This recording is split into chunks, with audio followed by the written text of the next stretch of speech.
La réforme internationale des polices, c'est un vaste mouvement de restructuration des appareils policiers en charge de la sécurité publique, c'est-à-dire de la gestion de la petite et moyenne délinquance urbaine. Ce mouvement apparaît à la fin des années 60 aux États-Unis dans le contexte d'une très forte dégradation des relations entre la police et les minorités afro- et latino-américaines. L'objectif était alors de remplacer le modèle dit professionnel de la police, c'est-à-dire donc les patrouilles en véhicule et le contact avec le central par voie radio. Un modèle qui était alors totalement discrédité, considéré comme justement inapte à répondre aux besoins du public et incapable de faire baisser le taux de la criminalité. Plusieurs solutions émergent alors et parmi elles, le community policing, qu'on traduit souvent par police de proximité ou encore police communautaire, a pour objectif justement de renforcer la cohésion entre la police et la population à travers d'abord le déploiement de patrouilles pédestres et aussi l'implication du public dans le travail policier. Ce mouvement va connaître un succès mondial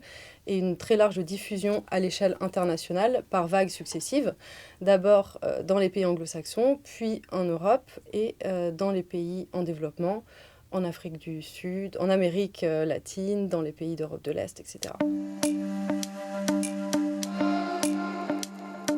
La plupart des travaux scientifiques ont remis en cause l'idée selon laquelle le community policing, en soi, induirait une baisse du taux de la criminalité. En sociologie politique, cependant, on s'est beaucoup intéressé à la circulation de ces modèles d'un pays à l'autre.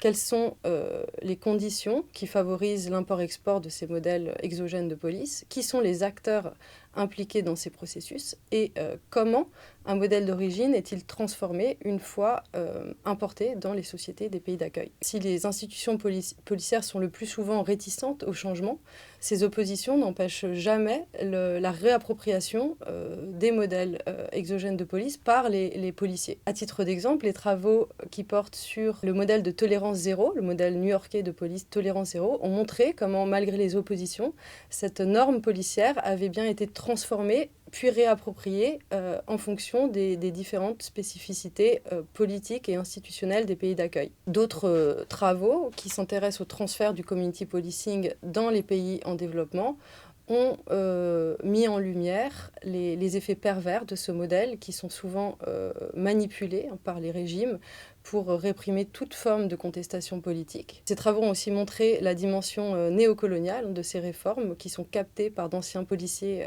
occidentaux à la retraite pour passer leurs vacances au soleil dans les pays du Sud. Enfin, des travaux plus anthropologiques ont aussi montré comment, en Afrique, le community policing prend les habits de formes plus traditionnelles de policing, portés par des vigilants, des groupes donc informels qui connaissent des relations plus ou moins lointaines avec les forces de police étatiques.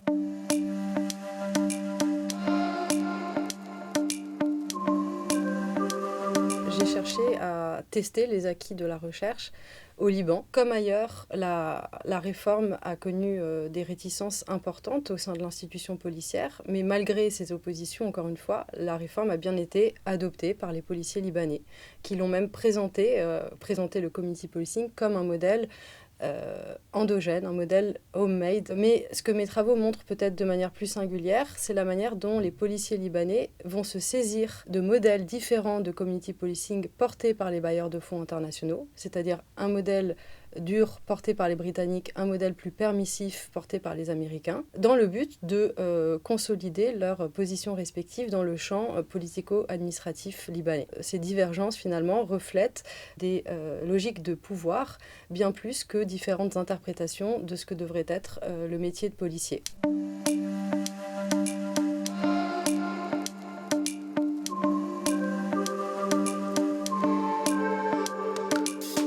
D'ailleurs, dans la seule ville de Tripoli, la convergence entre Britanniques et Américains du community policing comme moyen de lutter contre la violence djihadiste takfiriste suffit à montrer finalement la portée limitée de ces interprétations en termes de modèle. Le community policing a récemment, dans ses tentatives de retrouver une forme de légitimité, pris les atours de cette nouvelle norme mondiale qui est celle de la lutte antiterroriste Et il me semble important que de futurs travaux académiques se détachent justement de ce cadre normatif pour analyser les circulations de ces normes policières dans les pays ou dans le monde non occidental et dans les pays arabes et musulmans en particulier.